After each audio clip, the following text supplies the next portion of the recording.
Governor Punjab ਗੁਲਾਬ ਚੰਦ ਕਟਾਰੀਆ ਪਹੁੰਚੇ ਜ਼ਿਲ੍ਹਾ ਗੁਰਦਾਸਪੁਰ ਦੇ ਡੇਰਾ ਬਾਬਾ ਨਾਨਕ ਹਲਕੇ ਦੇ ਵਿੱਚ। ਉੱਥੇ ਹੀ ਕਰਤਾਰਪੁਰ ਕੋਰੀਡੋਰ ਦੇ ਨੇੜੇ ਪਹੁੰਚ ਕੇ ਸਥਿਤੀ ਦਾ ਜਾਇਜ਼ਾ ਲਿਆ, ਜਿੱਥੇ ਪ੍ਰਸ਼ਾਸਨ ਨੇ ਅਧਿਕਾਰੀਆਂ ਨੂੰ ਜਾਣਕਾਰੀ ਦਿੱਤੀ। ਉੱਥੇ ਹੀ ਹੜ੍ਹ ਪੀੜਤਾਂ ਦੇ ਨਾਲ ਵੀ ਮੁਲਾਕਾਤ ਕਰਕੇ ਉਹਨਾਂ ਦੀਆਂ ਮੁਸ਼ਕਲਾਂ ਨੂੰ ਸੁਣਿਆ ਗਿਆ। ਸੋ ਗਵਰਨਰ ਨੇ ਕੀ ਕੁਝ ਕਿਹਾ, ਉਹਨਾਂ ਦੀ ਜ਼ੁਬਾਨੀ ਸੁਣਦੇ ਹਾਂ। पहले मैं भी आया हूँ, मुख्यमंत्री जी भी आए हैं, बाकी सब मंत्री हैं, जितने भी जनप्रतिनिधि एमएलए हैं वो भी सब फील्ड में हैं। और मैं पिछले ये तीसरा दिन मेरा चल रहा है, तो मेरे हिसाब से भाई रोड भी निकले इसलिए कि ज़्यादा से ज़्यादा देखा जा सके, आँख से लोगों से मिला जा सके। जो मैंने जो कुछ भी अभी तक देखा है, मैं ये चौथे ज़िले में एंटर कर रहा हूँ। मेरे हिसाब से ये जो गुरदासपुर और अमृतसर, यही सबसे ज़्यादा इस पानी की मार से एकदम इफ़ेक्ट हुआ। वैसे तो नीचे सतलज वालों को भी है, क्योंकि पानी की क्षमता जितनी वहाँ है तो 2.5 लाख क्यूसेक जो है ना, एक तरह से भाखड़ा से भी छोड़ा है, पोंग का भी चल रहा है। लेकिन सबसे ज़्यादा आपकी सिरावी में, क्योंकि ये बंधे टूटने के कारण से जो कभी सोचा नहीं था कि इतना पानी बह के आएगा, तो ज़्यादा से ज़्यादा 98 में आया, 98 में आया। उस समय भी 88 में, उस समय भी जो है ना 11 लाख MCF से ज़्यादा पानी नहीं आया।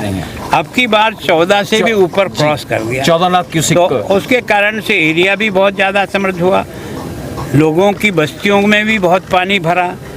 एक तरह से लोगों को बाहर निकालने के लिए जो भी तरीका हो सकता है, ड्रोन से भी एग्जामिन किया, लोगों को लिफ्ट करने के लिए एयरफोर्स का भी काम में लिया, कुछ और जो साधन हमें मिल सकते थे उन सब से निकाला। भगवान की शुक्र है और आप सब लोगों के भी भगवान में आस्था है कि मानव डेथ जो है ना, वो इस सारे के सारे 12 ज़िले में इतना अधिक फ्लड होने के बाद भी अभी तक 36 कैजुअल्टी लिस्ट पर आई है। हो सकता है कुछ अभी नहीं आई होगी, और पशुधन को भी भारी नुकसान हुआ है। लेकिन ये सब देखने के बाद एक बार तो तुरंत इनकी जो है व्यवस्था, ताकि इनको भोजन, पानी, राशन, दवाई, इनके जानवरों को चारा, इनको बाकी सब चीज़ें मिले। मुझे बहुत प्रसन्नता है कि ये पंजाब मैंने पहली बार देखा कि जनता की तरफ से भी जितना सहयोग यहाँ हो रहा है, उतना मैंने जन इन्वॉल्वमेंट पहले मेरे किसी स्टेट में नहीं देखा। मैं जिस रास्ते से भी गुजर रहा हूँ, लोग जो है ना ट्रैक्टर के ट्रैक्टर सामान भर कर के और डिस्ट्रीब्यूट करने के लिए अपने बूथे पर जा रहे हैं। प्रशासन भी मुस्तैदी से काम कर रहा है। नुकसान का जो हिसाब किताब है वो तो पानी उतरने के बाद ही सही उसका आकलन होगा, और उस आकलन के लिए मैंने गृह मंत्री जी से स्वयं से बात की है जी, प्रधानमंत्री जी ने स्वयं मुख्यमंत्री से बात की है, अभी शिवराज सिंह जी की मेरी बात हुई है, वो भी कल आकर के इधर का सारा देख के जाएंगे। और किसान को जो फसल का नुकसान हुआ, मकान का नुकसान हुआ, जानवर का नुकसान हुआ, और भी जो है उसमें ज़्यादा से ज़्यादा कैसे केंद्र की सरकार हमारी मदद करे, ये यहाँ से रिपोर्ट जाने के बाद उनकी टीम भी यहाँ आएगी, सर्वे करेगी, और वो सब मिला कर के अधिक से अधिक जो कुछ दिया जा सकता है वो निश्चित रूप से देंगे। क्योंकि ये केवल और केवल उनकी मांग नहीं है, हमारा दायित्व भी है कि संकट के समय में ऐसे परिवारों को कैसे बाहर निकालें, ये सरकार की प्रायोरिटी रहती है। जहाँ तक मेरा अनुभव है, सरकार के पास ऐसी संकट के समय पैसे की कोई कमी नहीं रहती। कई राज्य जो है ना, वो पंजाब को आर्थिक सहायता भी बिना मांगे ही राज्य सरकार भेज रही है, ताकि सब राज्य भी मिलकर के इसमें हमारे सहयोगी बन रहे हैं। तो मैं सोचता हूँ कि लेकिन इसका सही आकलन पानी उतरने के बाद, जो सबसे बड़ी त्रासदी आने वाली है वो उतरने के बाद आएगी। कारण क्या है, कई मकान जो डैमेज होंगे और जो गिरेंगे, वो बारिश के बाद धूप के आते ही कई मकान निश्चित रूप से, विद्यालय हो सकते हैं, अस्पताल हो सकती है, आंगनवाड़ी हो सकती है।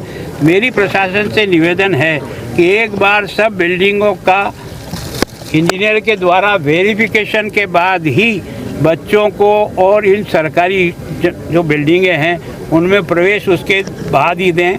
जैसे पंजाब सरकार ने 7 तारीख तक छुट्टियां डिक्लेयर कर दी, हम भी चाहते हैं कि पहला वेरीफाई हो जाए, उसके बाद बिल्डिंग में प्रवेश करे तो नुकसान जनहानि नहीं हो। पंजाब में 10 दिन हो गए अभी तक कोई राहत पैकेज की बात नहीं हुई और कोई सार लेने सेंटर से नहीं आया। ऐसा कभी नहीं। एक सेकंड ठहरो यार, मैं भी 40 साल राजनीति में रहा हूँ। हर सरकार के पास आपदा राहत कोष का जो सालाना बजट होता है वो राज्य सरकार के खाते में, चाहे आपदा आए चाहे नहीं आए, उनके खाते में डाल दी जाती है। एक बार तुरंत मदद करना उस पैसे में से राज्य सरकार का दायित्व है। उसके बाद का नुकसान का कैलकुलेशन करने के बाद केंद्र सरकार केवल और केवल पंजाब को ही नहीं, देश के हर राज्य को अधिक से अधिक जितनी मदद हो सकती है उतनी मदद करती है।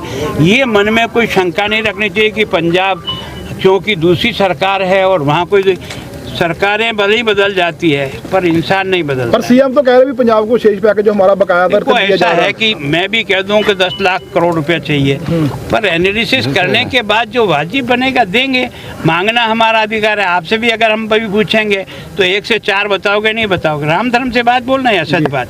सर ऐसा हो सकता है कि जो परमानेंट हल किया जाए, जो बार बार जो टूटता है बांध, अगर इसका परमानेंट हल होगा तो किसी को ये जो पैकेज देने की जरूरत ही नहीं पड़ेगी। देखो, सामान्यतः आप भी 70 साल से देश में रह रहे हो, मैं भी रह रहा हूँ। आप भी अपने घर में कोई चीज़ बनाते हो तो परमानेंट 100 साल की सोच के बनाते हो क्या? जरूरत के अनुसार बनाते जाते हैं। जैसा संकट आता है उसका मुकाबला उस ढंग से करते हैं। सर, जो दुश्मन है बहुत कमजोर है, सालों के इसकी रिपेयर नहीं हुई। देखो, ये सब चीजें जो आज मांग रहे हो आप, ये जो है ना, बहुत पहले आप लोगों को मांगना चाहिए ताकि सरकार की जिम्मेदारी बढ़े। मांग रहे पर